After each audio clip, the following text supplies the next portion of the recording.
Hi! In front of me is ALCATEL 1 2022, and today I would like to show you how you can switch on or off autocorrection on this device.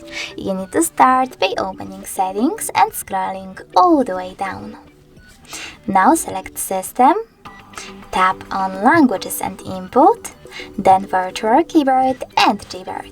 Over here you need to tap on Text Correction section, scroll down and click on this switcher next to autocorrection. As you can see, automatic text correction is now off. In order to turn it back on, just click on this same switcher. Thanks so much for watching. If you enjoyed this video, leave a like, comment and definitely subscribe. Bye!